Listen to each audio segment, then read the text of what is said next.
de mission na biso na kati ya News 24 TV, mission ya bino bolingara mingi mbongo na lelo.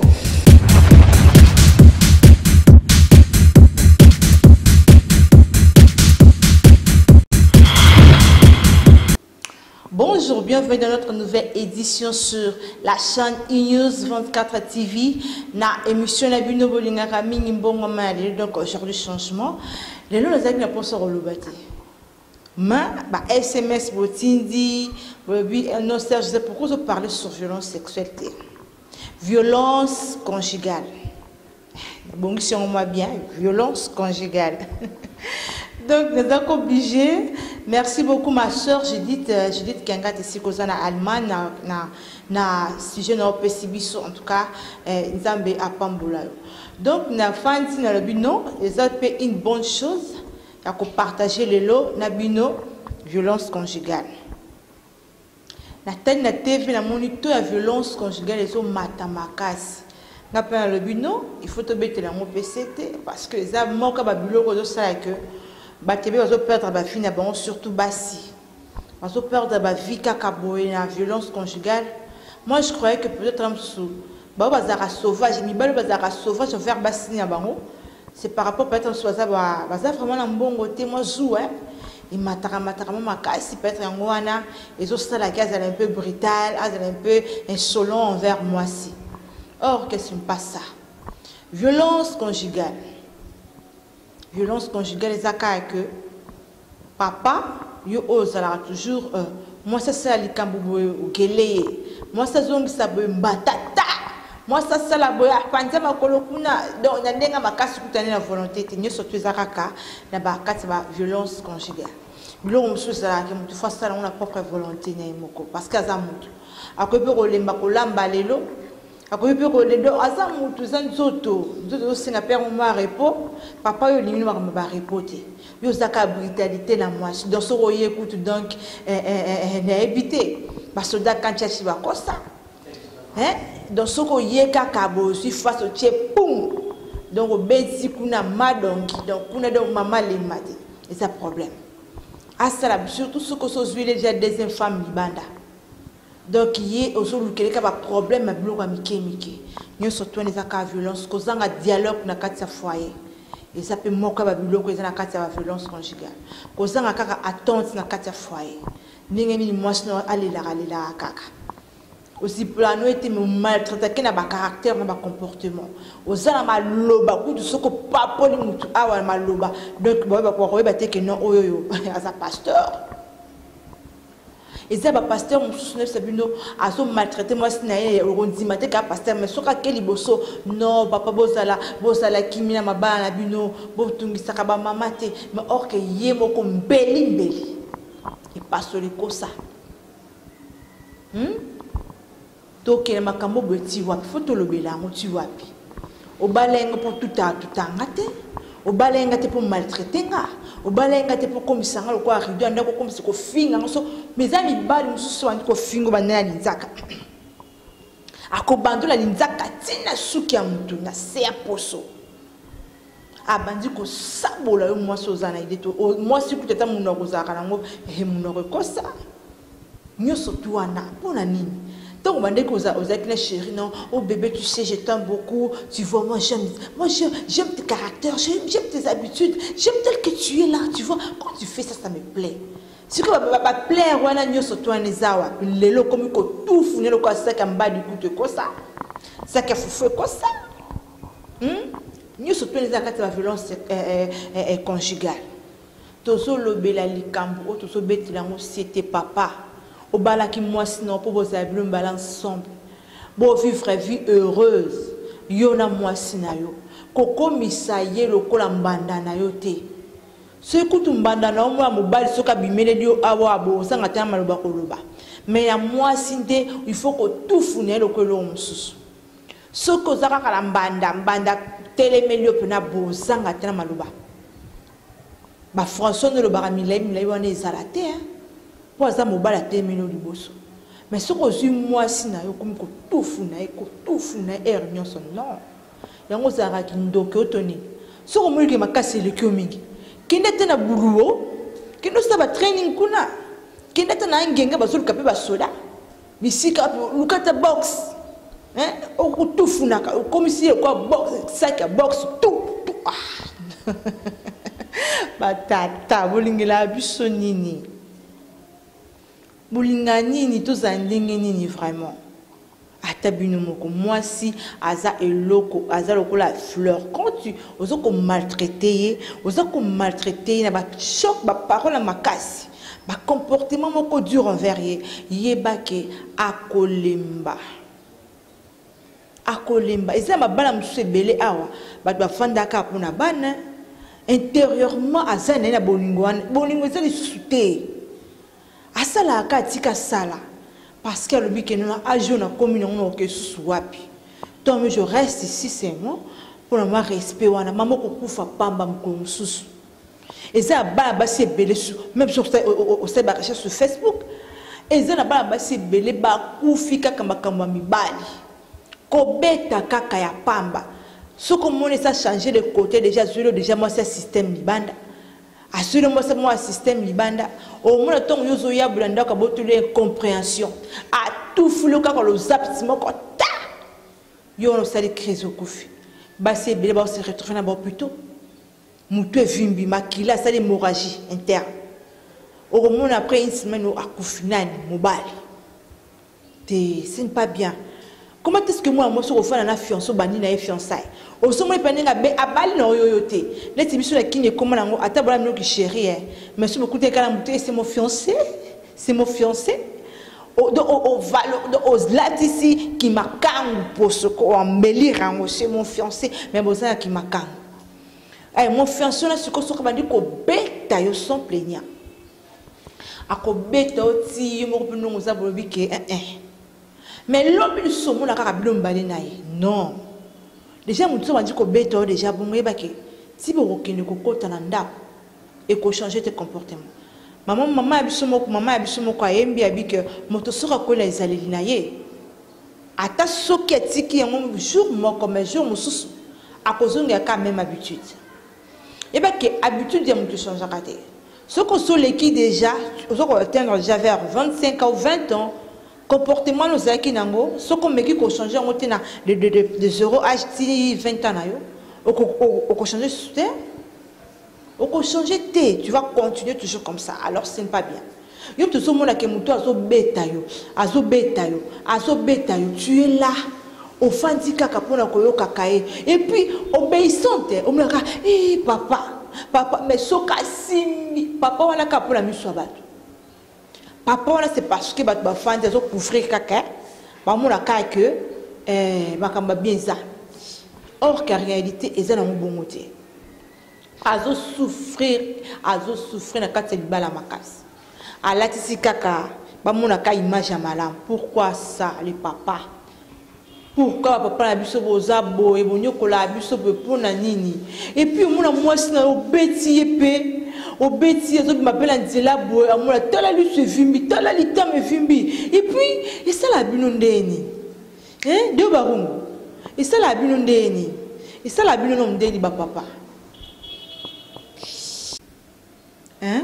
ata bino moko mosala ngo pela ndenge ni poko matina ni voilà moi sinon moko balier la femme légitime comment on est à la culo ce qu'on simbi légitime on a robeta au cause d'anaïdete et puis vous bêtez sérieusement à vimbi yo ça le score bien tant à vimbi bon le bendeli sous air moko la système pas au bêtez biloko yepeli sous kala kola mutu amitiki nae minga na osala ngote.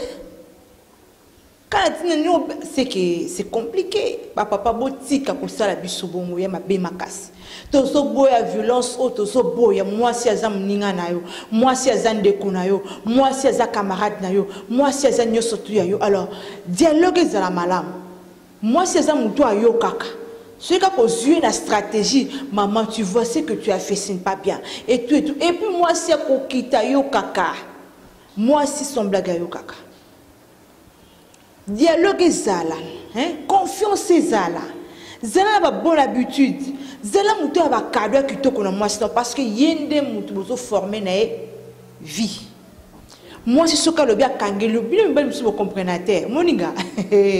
Moi, si soka kangeli o kanda, balobaka nzeto ba matelaka. Yango ba kitelaka.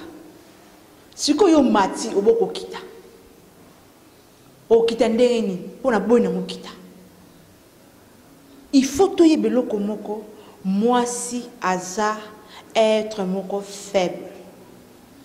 Déjà à tout bêtis nous bêtakai mais ce que je na moral azongaka ne azaka mbal nanga mais intérieurement ce qui est koti mingi tango kwa ko refouler yango et ko sala mabe makasi na yebi mboka mo abisika pe nazalaki kuna kutu basesa mibali jete akokoza mobali ya linge ko penza bula mboka wana ako linge papa akoboma yo atielaka mibali na bango penza ba poison pour une violence eleki na kati ya ndako ce n'est pas gentil papa zala na mwasi na malamu yo kaka epe pese chanson wana alinga olusunde bobandaki na ye avant biso mpe bandeko ya basi ondie tomonaka lokutu ndema eza basi mosusu basi muso alingani pe mbala beta de moi on le pneumo gasu mbala betinga tena ka bien te so le kisi je moi non je pas il faut qu'il y a betanga pour ne ka bien oh là là mon Dieu je n'ai jamais vu ça moi si peno ka moi si et puis gasu mbala bet surtout ba tuna biso ba mbia ngapa ndé za bo so mta betinga te donc moi été donc pour ba simba bien te pour ça le système bien il faut pas tout fourner na ba tout fournir allez ba jouer ce que ba tandie kuna tandama wana yebongo siko so ka bien ba si bin no le classe pas problème bon le classe ma kambo makas ni mo ko linga no bongo so ba beti bongo allez o comme so na kena la police soit o linga ngo déjà bon c'est pas gentil. Non, c'est pas non pour bête na sika mora bien té. A bête na saba ventre, a bête ba poids sensible. Maman, au kufiti. Ce qu'on linga na simna kata cercueil. Non. Protéger vie parce que tes enfants bazana posa na yo. Tes sœurs bazana posa na yo. Tata na bazana posa, maman na bazana posa na yo. Alors il faut être prudent dans la vie. Ce qu'on moment là qui mo bali ou bandi na ye azo déjà ba caractère à kobeta bongo s'éloigner calmement bino ba fille botika beta bino na niveau la mais ngala zo sabino que bolinga subilo ko na tesa mabe et puis ozo beta et puis ba zo beta devant tes enfants otika li penu hein et menga ba couple ba kam sanga makasi et puis son ni pesate ba beti ba tiko pe bongo bolumbu et puis ozo mona ngo kitoko ce n'est pas juste. Bana pe moni bolumbu no mama ah non bande kuna biso basi botika ba caractère oiza mabe so communique mobala beta kayo koti sata dialogue yo pe mama ya kati ndako incompréhension botela ka papa ya likambu nini ka pa beta yo botele pene compréhension pourquoi tous appellent la femme obéissante la femme sage bâtit sa maison.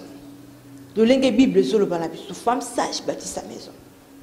Ce qu'on sait que fille moro obéissante, oyoka kanayo, ozano fille moro ba fille bazara un peu doux comme ça, tendre, ba fille wana bazala rapeti.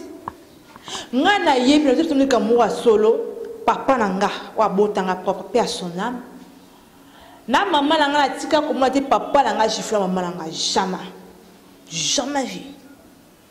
Tindenge na koma boy, tindenge na kolibu na tika ko mwa papa nanga a gueuler maman nanga devant bisoté non. Papa nanga tap atombe le boko na boy non. Na tsomi sabina solo a. Na tika ko mona te. Mais pourquoi pas la temps la biso a fait bon moté. Tant ouais biso ni ka ba lo zaps ba lo couteau na ba lo couteau pour na ni to bunda to ça binemi aux adversaires nanga. Hein? Tout va na tout solo là. Yango zo mon les ont créé ba problème belé moi si mo na zana zemi mo ba la bêtier ti zemi bimi aka so concevoir te atika li bongo fune mo bimba.